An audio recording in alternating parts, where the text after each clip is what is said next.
Following is a production of DallasCowboys.com and the Dallas Cowboys Football Club. How about them Cowboys? Yeah, go Cowboys!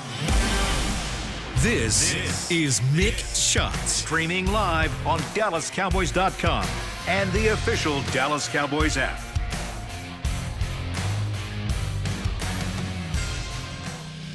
It is 8 o'clock on the West Coast.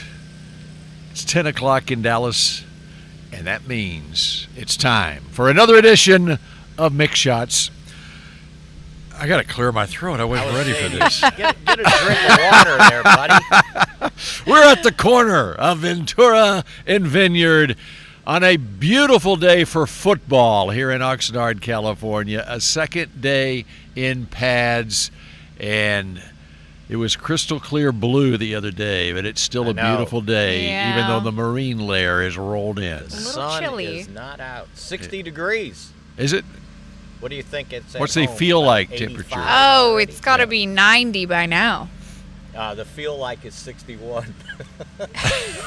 It's pretty consistent out here. The feel like and the temperature about the Although that breeze, especially in the evenings, same. Yes. that breeze kicks up off the Pacific Ocean, and it can get pretty chilly here. Well, it came in pretty strong last night. It did. You Yeah. could see it come over the horizon, Yeah. the marine layer, and I saw it firsthand last night. You've been rocking the shorts and the tees Yeah, in the look at morning, him. though, so you're You the don't trooper see here. me Mickey when- and I are bundled up, and we'll, once practice starts and the sun's out, that's when we'll this is the go down to benefit- short sleeves. The benefit of staying here, he would have to bring clothes and change. No, I do have clothes to change into okay. later. I was but- going to say we can run to our because room. when it gets cold before our 10 o'clock live shot, Dallas time, that's when I'm all bundled up. Mickey, are you in the habit of getting your morning workouts in here? I am. Like you have in the past? Since we start this at 8, I don't trust my morning bike ride, so I go in the That one time when Wait, you had the really? flat tire? Why? I go in the workout room Okay. and work out. But the other, I had 3 days in a row on the bike. Yeah, went to the Ventura Harbor yesterday morning. I was there the other night. Man, you talk about a cold place. Yes. On Sunday night, it was chilly on the Ventura Harbor. What? And we got the Zamboni going again today. You know, if he was out there like cutting the grass or pounding it down or whatever, it's one thing. They're blowing the stuff off. Oh, that's a the leaf field. blower? Yeah. Well, it's Okay. not a leaf blower. It's on a tractor, but he's got the biggest leaf blower, and now they're honking their horns. Goodness gracious. I mean, they've been out here since 6 in the morning. Well, those are your people, you know. I'll give some calls to some Operations people. is over everything, right? Excuse me, can we Do not we want have to the pull leaf back the blower? curtain on that, on Savannah, what her role is? And you were out here how much earlier before? The team got here a week ago Tuesday. Yes. So a week ago yesterday. So we are into our second week. You're into how many weeks out here now, I got Savannah? here on July 15th, so I was here about 8 days before Just the team put that got in out here. perspective. That was the day before the baseball all-star game in Arlington, which seems like 2 months ago. And I was still on vacation. Uh-huh. Well, I don't know. I feel like I just live here permanently now. I've just adapted to it, Say but that, I they'll love start it out charging here. you taxes. But if we ever have a problem, like if the power goes out or anything like that, call Savannah. That's right. Exactly. I help the whole setup and operation out here, and it's been fun. I love doing it. So were you guys glad finally the pads came on yesterday? I was Yes. very happy. Yes, very happy. Yeah. Any observations right off the bat? So what was the headline coming out of yesterday? What do you think, Mickey? I And would I'll say, tell you what my headline was last night on CBS Okay, 11. I would say there was 2 things. One kind of minor because it was going to happen eventually was Trayvon Diggs coming off of PUP. As we had pointed out here, that was just sort of they decided he just needed to keep rehabbing instead of screwing around on flag football practices with those first 4 practices. It was more meaningful him. It never had anything to do because I started hearing people, was he going to be ready for the start of the season? It's like, yes. But it wasn't coincidental that they activated him just in time for the first practice Right. pads. Right. Even though he's not out process there back. yet. Yeah, doing even much. though he didn't do any individual drills or team drills, kind of worked on the side. They're going to ramp him up, ease him in. There's no Right. rush. I thought the big thing was before the day was over, or the practice was over, that while Tyler Guyton started with the second team, he ended up getting a whole lot of snaps with the first team offense. And I think they wanted to ease him in there. They didn't want him to have the first team snap having to go against Micah Parsons. So the fact that they gradually got him more first team snaps, I thought was a step in the right direction. And that was by design, and that was my headline coming out of yesterday. See there? Tyler Two Guyton great minds. versus Micah Parsons.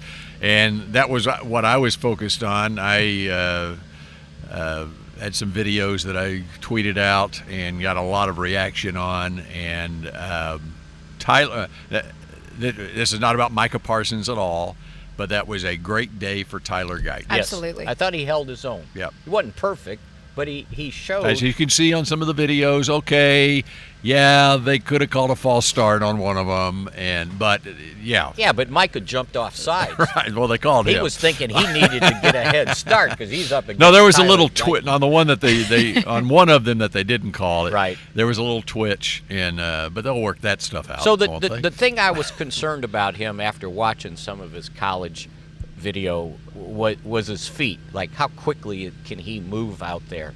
And I thought he did a nice job, but I also noticed that his huge wingspan can compensate for if his feet aren't moving fast enough, because he's got such a great reach. A lot of the videos that you put up, he was just running Micah to the outside. Yeah. And it's like, okay, if you want to go out And the it- outside and come in the back, fine. But And that- you're and not that- coming inside. and that's because of his length. Right. I mean, he can even just lean out there and push him far enough away that to create a pocket for Dak. Yeah, so I thought that was, I mean, that's what eventually has to happen, right? In no way do they want Chuma Edoga starting. And so he's got to step up and become that starter they can rely on the left side. But as you can see, like when these padded practices just keep going, you can see that comfort level and his confidence start to build. And since yesterday was the first one, we'll gradually see that over time. But you could see him looking comfortable yesterday in what he was doing. And I think that's really important as we continue this journey at training camp. And Mike McCarthy was sticking with as well. It's good to have competition. It's like, okay, that sounds great. There should be no competition. And if there is, then Then you there's got a to problem. worry about your first round draft Right. choice, right? I do have another note on the offensive line that I kind of noticed yesterday. Brock Hoffman was working with the first team a little bit more. So I think that does, show a little bit with Cooper Beebe, maybe how they're feeling about him and his confidence. But Brock Hoffman was getting more reps with the first team. And so that was something I kind of basically noticed. the first team center. I think it says. I think it says more about what the respect that they have for what Brock Hoffman Yes. has done Right. to earn the opportunity to be that first team guy, and they really don't know enough about their third round draft pick yet. I mean, typically a third round draft pick is not going to step in and be a starter immediately. There's a reason that they're not a first round draft pick. Right. A first round draft pick like Travis Frederick comes in here and he's a starter immediately. I mean, Travis Frederick, with him at center and as much experience that he had playing the position of center, although I think he did play some guard at Wisconsin too, they've just from day one said, okay. But they also had the option of not only Brock Hoffman, but they're working T.J. Bass at center too, guys with at least a couple of years of professional experience, rather than the rookie coming in here. Well, what they need to find, and it was sort of Brock Hoffman's job last year, was if you're going to have a backup center active, he's also got to play guard. He's got to do two things. And that's one thing that I've seen them use Beebe at guard too. I think their only concern with him right now is just how consistent his snaps will be, because he's not used to doing it, right? Except to his mom in his backyard. Yeah, right. As a center blocking, he's perfect, right? When you mentioned Travis Frederick, when he came out, he was the Remington Award winner in college to be the best center. So he was established. And Biotish was also Same. At that level Yes. as far as how much he had played at center. And, yeah, he's a fourth-round pick who came in here and started early in his career. But the reason he was a fourth-round pick was because he had some injury issues. There was a red flag on him coming out medically. Otherwise, he was a second- or third-round prospect. I'll give you a good example, and hate to be, going back to the old days, but Mark Stepnoski was a third-round pick. He was a guard coming out of college, and they were going to convert him to center, and he didn't start at center until maybe the last 2 or 3 games of the season. They gave him time to grow and then said, okay, this is where we're going. We're not going anywhere this 1-in-15 season, so let's get him some starts and get him. Of course, that was a different era Yes. because you had players that stuck with your team for 12 years because there wasn't the dawn of free agency yet in the NFL. Free agency started up during Stepnoski's career, but not at the beginning of his career. Yeah, and Tom Rafferty had played the center position like forever. 15 years or something like that. And they didn't It's a want long to just, time. Yeah, and then that was his last year with the Cowboys, and then that was Rafferty's last year, Yeah. Stepnoski's first year. Wow, Yeah. what a great guy to learn from. Yeah, you know? absolutely. And then Step ends up being. And ideally, that's what you want. You want to have and that's one of the things that all the players have been talking about and coaches about this offensive line group. They can't remember having this kind of depth before on the offensive line. And some of it's not proven in terms of game experience, but they've been around a while. The Matt Waletzkos of the world, the Josh Balls of the world, and Awesome Richards. Speaking of him, who's come on here. I noticed that when they used Guyton as the the first team tackle, Richards was getting some second team work at tackle, not at guard. Which is what he played at North Carolina. Right, yeah. So that was and again, you need guys to be versatile if you're going to be active on game day. You got to do a couple things, especially on the offensive line. And I think, and Nate Newton told me this, he was watching the offensive line work, and he come by and he goes, boy, Mike Solari's a really good coach. Mm-hmm. He really is. They're lucky to have him, because Savannah and I were watching the one-on-one drills, and it was pretty good stuff. And by the way, by design, in the one-on-one pass rush drills, the coaches did not match up Guyton against Parsons. In fact, to the extent that they wanted to make sure it didn't happen, that Micah didn't jump in line, they put Guyton in a group on the other field, on the other opposite side, from, right? Because they Parsons. split them up to threes on three. But That was a good idea. Eventually, it did happen. Yeah.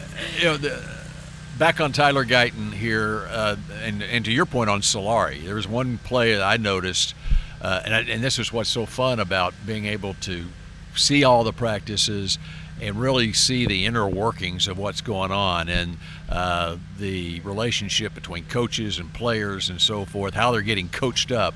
There was one play where Trey Lance was at quarterback, and he wound up scrambling and out to the left side to Guyton's side of the field. And Solari, after that play, yelled, I couldn't tell exactly what he yelled at Tyler Guyton, but he yelled something at him. And it was what was on an extended play like that, he can't just quit. Okay, you're not done. You got to go find somebody to block. Or I believe that's what he was telling me. I would imagine so. So anyway, it's just interesting to see all that. And the other thing about Tyler Guyton that I've been impressed with is he has a maturity level about him. I think, Mickey, you may have talked about it the other day here. You could tell when he was drafted, and just meeting his family, what a great family, and they were at the Star taking the tour, and athletic too. By the way. But his dad played. I can't remember. Maybe he was a basketball I think player. it was basketball. Yeah, it was That's what I basketball. was Yeah. gonna say. But anyway, he was giddy when the whole family was taking a tour of the Star, and I mean it was a dream come true to play for the team you rooted for growing up. But there, even in the short time since then, there's a level of maturity that I've seen from Tyler in the way he answers questions. Like his media session the other day, he was brief with a lot of his answers, but as we went along, he became the answers became longer or whatever. But there was not a cockiness about him. There was not. He knew his place. He's a rookie, and he's got to earn his stripes here. But it was. I thought there were some eloquent things that he said in his interview that really impressed me. That hey, this kid has a great head on his shoulders, and I came away saying this is a guy you want to root for. I mean, because it really means something to him. He was, I think maybe the word is he was pretty much understated. He just was very brief with his answers and asked about goals, and he basically said, play with a lot of energy and grit. They asked him about getting those snaps with the first team in that mock practice, and he basically said, I go where the coaches tell me. He wasn't like, proclaiming I'm the first team left tackle, right? So yeah, I thought you're right. And that's what you need. And he's a little bit older, isn't he? He's like 20. Is he 23? He wrote it down the other day. He's not. He's 21. He's 21. Oh, excuse me. Yeah, I mean, which you would think he would be older than that. He must have graduated high school early. I mean, not early in years, Right. but it's as a 17-year-old because he was at TCU for 2 years before he transferred to Oklahoma Right. for 2 years. So he hadn't played a lot of football. But he did go to That's the college other for thing. 4 years. Yeah. So he was a 17-year-old graduate of high school in Manor, Texas. Gosh, I think I was already 18 going on 19, right? All right, we're just getting started here. It was the Tyler Guyton show yesterday at practice. What can we expect today on the second day in pads? And Savannah's sightings around training camp. We put the pressure on her when we come back here on Mick Shots. Miller Lite is brewed with great taste and only great taste. The Miller Brewing Company would like to issue a correction. Miller Lite is brewed to be less filling. What are you doing here? Miller Lite tastes great. Look, I'm just reading the script. It says less filling. That's not what my script says. Well, mine said. We'd like to apologize for the previous announcers. Miller Lite is in fact less filling and tastes great.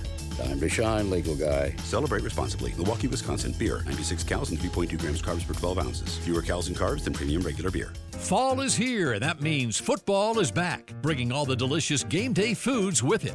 As you prep for all the big games, tailgates, and watch parties, let Yo Quiero be your one-stop destination for all things home gating. Yo Quiero's fresh, flavorful, ready-to-serve guacamole, made with real Hass avocados, will score taste bud touchdowns as you cheer on the Cowboys. Yo Quiero's wide range of mouth-watering and versatile products can be found in your local grocery store's produce or deli section. Grab some today. The Medal of Honor is our country's highest military award for valor in combat. More than 40 million individuals have served in the armed forces since the Civil War. Fewer than 4,000 have received the Medal of Honor.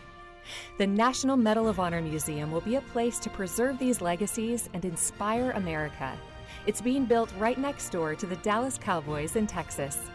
Help us honor our country's greatest heroes. Learn more and get involved at mohmuseum.org. I'm Dak Prescott, quarterback of the Dallas Cowboys. And they snap it to Prescott, who looks right. It's not there. He escapes left. He'll run for a first down. Just like football, when it comes to crypto, it's important to have a team you can trust. With blockchain.com, I know I'm in good hands. Since 2011, they've been trusted by millions around the world to buy, sell, and trade cryptocurrency. Prescott's going to run this himself. Run it up the middle, and he scores. Whether you're new to crypto or an active trader, they've got you covered. What are you waiting for? Get started at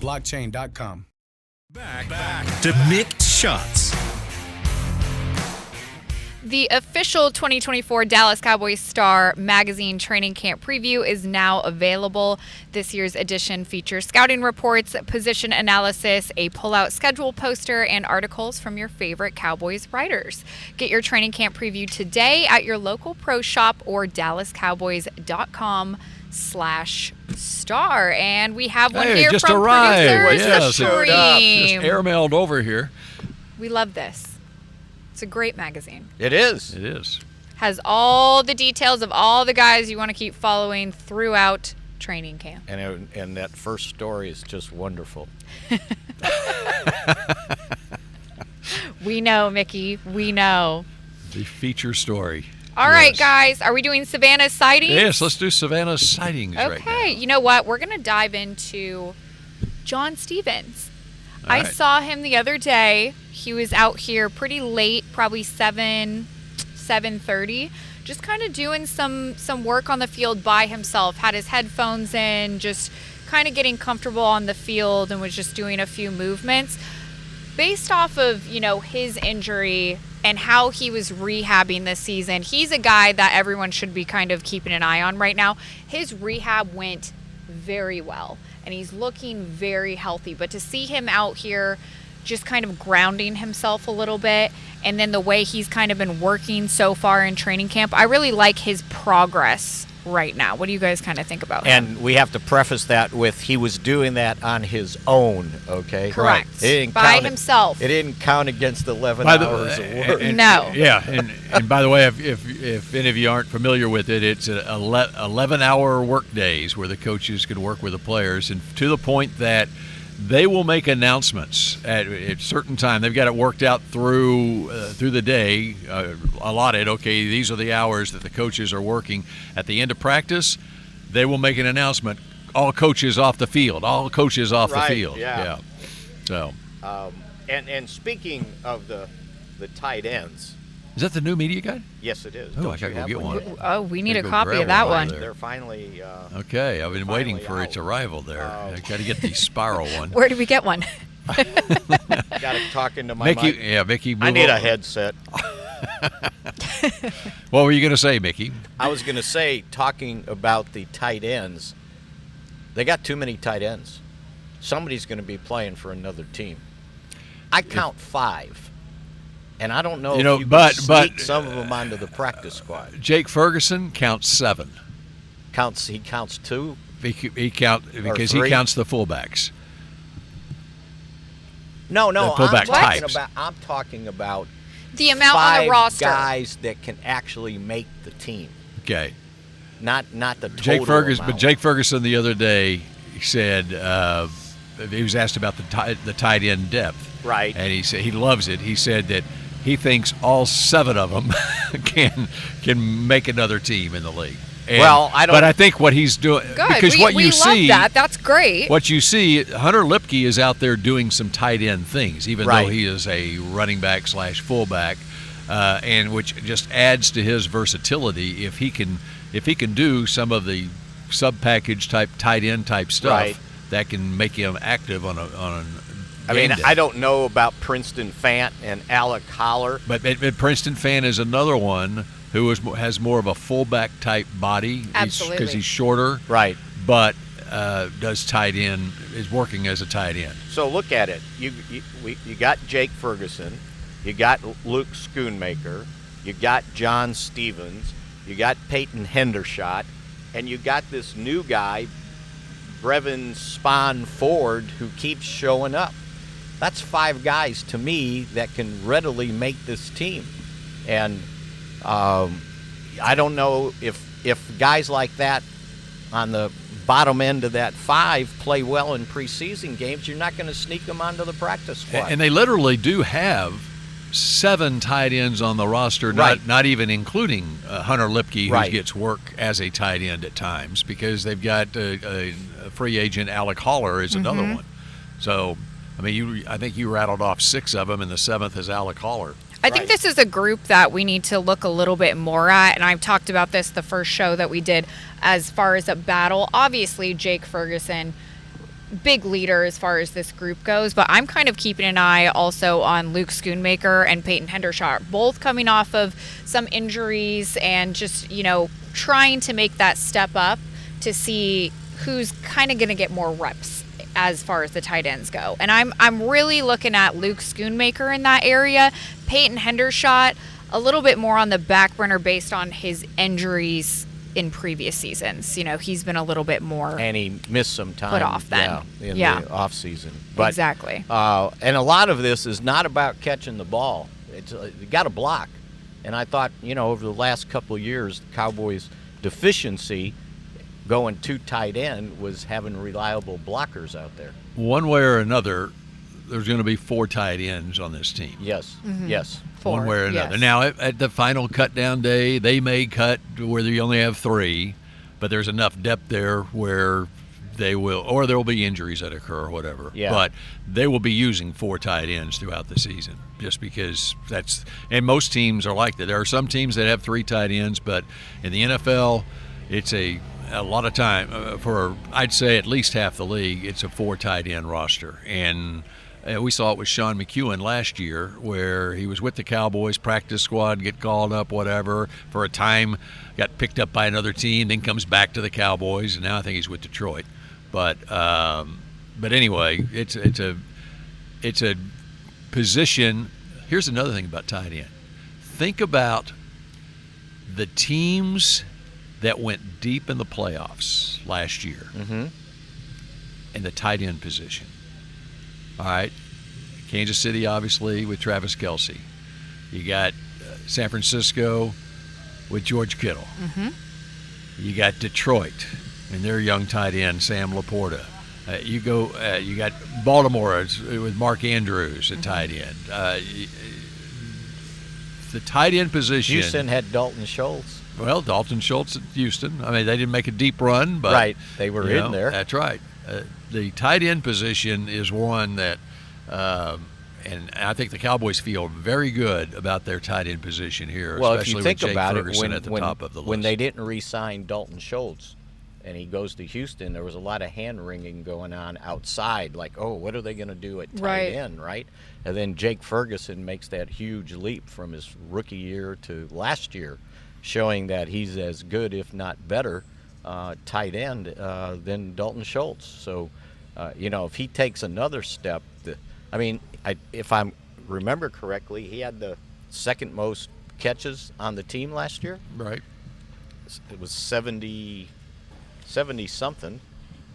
We've also talked about that attitude as far as the tight end position goes, and you can see that attitude that Jake Ferguson has and just the way he plays. And even last season there were some games where he's sticking up for his team and he's doing things, hurdling. He just has that drive in him, and that's very necessary in this tight end position as well. He just has that attitude that he can carry, and that's what we love to see. 71 catches, second on the team, 761 yards, second on the team, and 5 touchdowns, which was third behind CeeDee Lamb's 12 and Brandon Cook's 8. Which doesn't count the 3 touchdowns he scored in a playoff game. That's right. Which gets him up to 8. So yeah, the tight end position. I told Lundell Wells, I said, you got too many tight ends. He goes, never. That's a good sighting. I like that sighting. And by the way, Schoonmaker, this is a big year for him from going first year to second year. But he's more of the inline blocker, but wants to show that he can do some things in the passing game as well. Yeah, and you know how much they like going to tight end, so they need that. They need 2 guys that are decent blockers, because when you put 2 tight ends out there, a lot of times you're saying, hey, we're going to run the ball. But it's not all about catching. The blocking is important. All right, when we continue, let's go with another Savannah sighting. You can set us up for the next segment as well, Savannah. You did such a good job that time. Let's do it again. We're going to wear her out. You got it. Let's go. All right, when we come back here on Mick Shots in just a moment. The Medal of Honor is our country's highest military award for valor in combat. More than 40 million individuals have served in the armed forces since the Civil War. Fewer than 4,000 have received the Medal of Honor. The National Medal of Honor Museum will be a place to preserve these legacies and inspire America. It's being built right next door to the Dallas Cowboys in Texas. Help us honor our country's greatest heroes. Learn more and get involved at mohmuseum.org. Miller Lite is brewed with great taste and only great taste. The Miller Brewing Company would like to issue a correction. Miller Lite is brewed to be less filling. What are you doing here? Miller Lite tastes great. Look, I'm just reading the script. It says less filling. That's not what my script says. Well, mine says... We'd like to apologize for the previous announcers. Miller Lite is in fact less filling and tastes great. Time to shine, legal guy. Celebrate responsibly. Milwaukee, Wisconsin. Beer, 96 cows and 3.2 grams carbs per 12 ounces. Fewer cows and carbs than premium regular beer. Fall is here, and that means football is back, bringing all the delicious game day foods with it. As you prep for all the big games, tailgates, and watch parties, let Yo Quiero be your one-stop destination for all things home gating. Yo Quiero's fresh, flavorful, ready-to-serve guacamole made with real Hass avocados will score taste bud touchdowns as you cheer on the Cowboys. Yo Quiero's wide range of mouthwatering and versatile products can be found in your local grocery store's produce or deli section. Grab some today. I'm Dak Prescott, quarterback of the Dallas Cowboys. And they snap it to Prescott, who looks right. It's not there. He escapes left. He'll run for a first down. Just like football, when it comes to crypto, it's important to have a team you can trust. With blockchain.com, I know I'm in good hands. Since 2011, they've been trusted by millions around the world to buy, sell, and trade cryptocurrency. Prescott's going to run this himself. Run it up the middle, and he scores. Whether you're new to crypto or an active trader, they've got you covered. What are you waiting for? Get started at blockchain.com. Back to Mick Shots. Dallas Cowboys youth football and dance camps presented by Invisalign are back. Athletes of all skill levels, ages 6 to 16, are invited to learn from the best this summer at Ford Center at the Star in Frisco. Campers have the chance to learn technical skills and lessons on teamwork from former NFL players and the Dallas Cowboys cheerleaders. 2 or 3 day camps are available now. Visit dallascowboys.com/camps to learn more and register today. You guys, I got up very early again this morning to do my little run. Did some stuff on the field here, but on my way... Wait, what's very early? Yeah. I got up at 5:45 this morning. Oh, wow. Well, you said you didn't want to do your bike ride this morning, but you wanted to stay around here. I had to do the same thing. I got you. But Exactly. 5:45? Well, that's only... I got up at 6:15.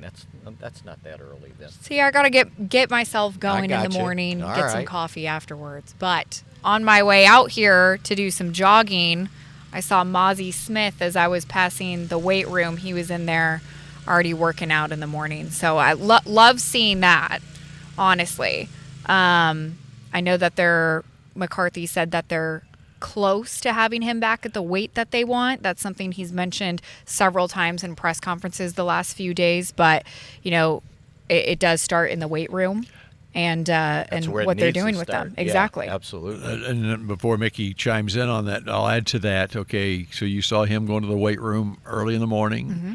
I didn't see this, but my photographer at CBS 11, Bill Ellis, told me that aside from the specialists who come on the practice field early, Bill was in position yesterday, first day in pads, to get video of all the players coming on the field. Of course, you need that. That's right. It's the iconic shot. The parade of players. Well, the reason why we were getting it mainly was because Zach Martin said the other day it's weird for him to have a training camp practice and not walk on the field alongside big number 77 Tyron Smith. So he, by the way, Zach Martin walked onto the field by his lonesome.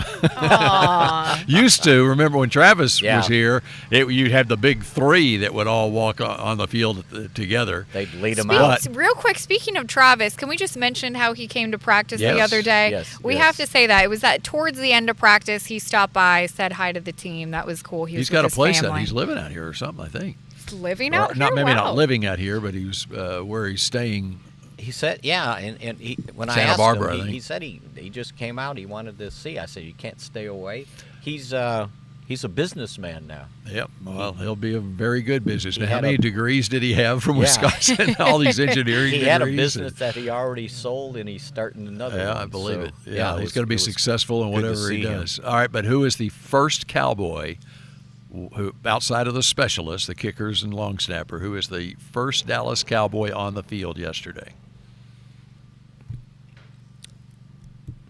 We were just talking about him. Mazi Smith? Mazi Smith. Mazi. Let's go. That's right. That's great. So, Well, okay, by now the way- continue, Mickey, on Mazi. Yeah, by the way, so he's immediately working with the first team defensive front.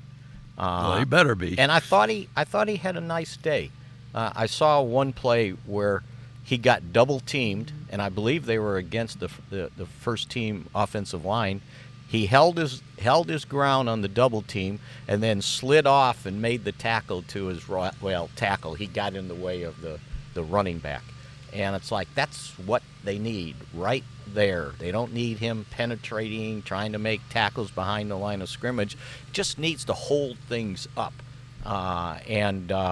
you know, if he gets his weight to where he said 310, 315, yeah, I think he can be a player, and he has to be. They don't have any depth there to speak of, like Micah Parsons said when they asked him, "What do you think he can be?" and he goes, "Not what he can be, it's what he has to be," and I think that's the bottom line on him this year. The birds are upset up there, huh? All right, here's a question for you. That was a good Savannah sighting again. I like that. Great. What Dallas Cowboy has the most followers on social media? I went ahead and said CeeDee Lamb. I was going to say Micah Parsons. How about Dak Prescott? Well, Bill, you learn something new every day. That was a good that's one. not the answer. No, it's not? What? Who, by the way, just turned 31 Yes, a couple of his days ago, birthday. on 29th. All right, the player with the most followers on social media is a guy who plays in the defensive backfield, and he's not named Trayvon. He wears number 31. His name is Josh Butler. Josh Butler? Why? Josh Butler TV on TikTok. Really? He's from West Mesquite High School in the Dallas-Fort Worth area. He went to Michigan State. He's got two dogs named Roxy and Remy who are featured heavily on TikTok. Josh, guess how many followers Josh Butler has on TikTok? I'm going to go with like 5 million. 5 million? She's a TikToker. Oh. She knows I'm her going to go with TikTok. 5 She knows million. the numbers. Am I close? Well, relatively. You went high, though. A million. It's less than 5 million. Give or take a million. Yeah. 3.3 million followers on TikTok. That's Yes. awesome. Because of his dogs? Well, he posts. He's a great story. I interviewed him yesterday and sat down with him. And when he was at Michigan State, it's a tragic story. He lost his father. He had a heart attack while Josh was in school at Michigan State, and his mom had stage 4 breast cancer. She passed away, I believe, during his senior year at Michigan State. And so there's a viral video on Senior Day. He went, typically you have your parents that Right. walk on the field with you on Senior Day and honoring all the seniors. Well, he had his two dogs, gonna Roxy say and the Remy, dogs. who went on the field with him. But so he graduated in 2019, okay, and didn't really catch on with anybody during that season after coming out of college. So then COVID hits. Okay, he's got a master's degree from Michigan State. It's an entertainment. I can't remember the specific name of it, but it's a television entertainment type degree, a master's degree. And so he went to L.A. and started his career, but at the same time was working on honing his craft as a football player too. Finally got an opportunity last year, 2023. Okay, this is 4 years after graduating from college with the USFL Michigan Panthers, and had a really good season with the Michigan Panthers. And so last year, about this time last year, July 25th of last year, Cowboys signed him. And you remember him from the preseason last year. He's wearing number 40 last year in the preseason games, and he was on the practice squad all year. And now here he is going into the second season with the Cowboys, and made an interception on the first or second day of camp out here on the sideline right behind us over here. And so anyway, really cool. Number 31. Really Interesting. cool story. That's an interesting one. And you Bill. know what? He's got a chance to make this team. Yeah. Because they've got to find Good size, 6 foot, 185. He ran a 4.32, and I don't know if this is true or not, but it says I saw somewhere his 10-yard split. The first 10 yards of his 40 at his pro day. 1.36. Get out of here. There is no way that's true. Right? I asked him about it, and he said he was so when he trained with his dogs. He trained chasing with his dogs, Roxy and Ribby. What a guy! But I'm not buying that one. Right. The lowest I've ever heard is 1.45. But I've never heard of Producer a 1.36. Supreme shaking his hands here. Do you believe it?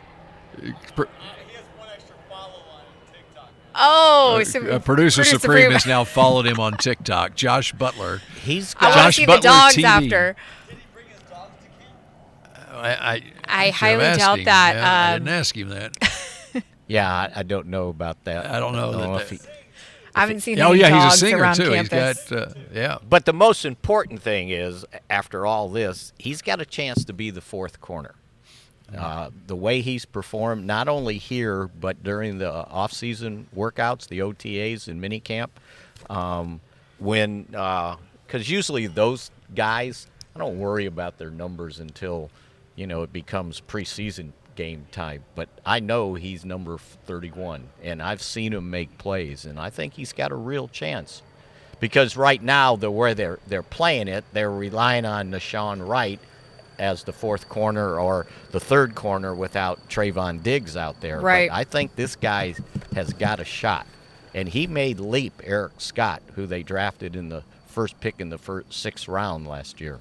So they need depth at the cornerback spot. How about a shout out to the scouting staff? Yeah, finding these here's guys. A guy. Now he did go to USFL, and shout out to Daryl Johnston, and we've already seen on this team with Cavante Turpin and Brandon Aubrey. They've become Pro Bowlers coming out of the USFL, and what a great story it would be if Josh Butler is able to establish himself and play in the NFL. Which, by the way, speaking of Brandon Aubrey, we got to see him kick for the first time in training camp. I don't know if that was his first kicking session or not, but he went 7 of 8 between 33 and 41 yards. So he had a good day kicking in, and they always kick into this blessed wind that's just ridiculous. He had a second attempt at the end on a 33-yarder, and it kind of faded to the right. But other than that, he was near perfect, which is good to see because they were going to back off with him in the offseason since he kicked so much last year. Yep. A USFL season and then 18 games in the NFL. Well, the other part of it is now they're going to have to work. They're working more on their kickoffs because of the new kickoff rule, and he's involved in that as well. So I'm a little surprised, and even yesterday, just watching Brian Anger punt, during the special teams drills, it's a little surprising you don't have an extra kicker or punter in camp or a dual guy who can take some of the load off just to be able to conduct practice. Now you can use a jugs machine. I was going to say that's what the jugs machine is for, but, and they use that for the punts a lot. Do you have a side note actually on some of the punt returners? We actually were looking yesterday, Mickey and I, Deuce Vaughn, Cavante Turpin, but also Tyron Billy Johnson was out there returning some punts as well. Which is so that's going to be the next big little story. Note. Yeah, yes. T-Billy. T-Billy. He's been great at camp so far. Great. I mean, he's showing up. Check this out. He was undrafted in 2019. He started at LSU. So here's another one. Undrafted. Josh Butler was 2019. These are older guys. These are 27-year-old guys. And he had gone to LSU for a year, transferred to Oklahoma State, went undrafted. Houston signed him as an undrafted free agent. Get this. He's been with 9 different teams, mostly practice squad, and he's been with Houston 3 times. Initially, again, they picked him up later in a practice squad, and then they picked him up again later than that and had him active on the 53-man roster for a month. So he's been around. He's older, but Number 13. I know he's got number 13, and he makes catches every day, and he does something to catch your eyes. So if he makes the team, he will not continue to have number 13. No. Because DeMarvion Overshown has number 13. Yeah, has that. But something else will open up, right? Yeah. Because somebody will get cut. So, but interesting story. Here's the other thing on that, and with a guy like Josh Butler, how big has the expansion of the practice squad and the way they have laxed the rules on the practice squad where veterans can be on practice squads, how great has that been for the players in this league? And it's great for the owners, too, from a standpoint that you can actually have guys available. There's no good things that came out of COVID, but that is one thing that has been, I think, is great for the Players Association as far as these guys now, you're sticking with a team and you get an opportunity to develop your skills, and eventually, you'll get your opportunity to be on a 53-man roster maybe. Because the Cowboys picked them up last year and put them on the practice squad. And if I remember correctly, the practice squad went from 8 to 12. Now it's 16, right? With no regulation on how experienced that guy can be. And you have a 17th spot for your international guy as well. There you go. And some guy named Denzel Daxon that Savannah unearthed. and these guys actually get an opportunity to play in games or be on a game day roster because of the rules that they can pull them up for up to 3 games, and because the injured reserve rules changed as well to where, it wasn't that long ago you put a guy on injured reserve and he's out for the year. You can only bring one guy back, but now they got new rules on that here in the last few years, since COVID basically, that you can bring him back after 4 weeks. I mean, it just makes common sense. Why was it so how much money restrictive? are the owners wasting Yes. with the old rule? Now, the reason they had that in place was stashing players or whatever, but there's enough players to go around. Yeah, and if you look at it, when you look at the offensive line, there's not enough players to go around. Not enough talented players, and it's hard to develop those guys because they don't get to practice in pads enough. Make more guys available and have a bigger talent pool than having a restrictive one like they used to have. But it is great seeing some of these guys, come in from the USFL or just other teams that have bounced around a lot on different practice squads. It's great seeing them at camp right now showcase those skills, and you're getting those pickups as far as storylines go. There are some guys putting in the work and getting noticed right now, and that's really exciting for these guys. They have some chances here. I'm going to leave you with one thing you need to chew on. I saw Dan Orlovsky. Is that the guy's name? Is he on ESPN or NFL Network, whatever? I think it's ESPN. He had his top 5 NFC quarterbacks. Uh-oh. They are, in order, Matthew Stafford. Wait, okay. Top 5 NFC quarterbacks. You want to guess? No, you give it to us because we're getting a rap from Producer Supreme because Stafford. Nate has arrived and he wants on. Okay, Matthew Stafford. Jordan Love. Okay. Brock Purdy. Okay. Kirk Cousins. And Jared Goff. And the immediate reaction from one of the guys on the panel goes, "Where in the hell is Dak Prescott?" And his answer was, "Well, who would you put him over?" Wow. Seriously? Wow. He's always been not a Dak Prescott fan. Wow. So anyway, I thought I'd just leave you with that. Well, I will leave you guys with this. Today, for practice, it is our Heroes Day, so we will have our military heroes out here, and keep an eye out for a potential flyover when practice starts. Well, how about that? All right, Heroes Appreciation Day. And by the way, the cars were lined up this morning outside the parking lot. And there were more than what there were yesterday lined up. So maybe they are aware that it's Heroes Appreciation Day. We have to give way to our hero, right? That's Nate right. Newton, ready to go. Yep. There he is. All right, that does it for Mick Shots. And by the way, next week after they get rid of me, Nate Newton will be sitting in my chair here on Mick Shots. And so that'll be something we can really look forward to. All right, enjoy your Wednesday. We will enjoy our second padded practice at training camp, and we'll talk to you again on Friday, 10 a.m. Dallas time. Go Cowboys!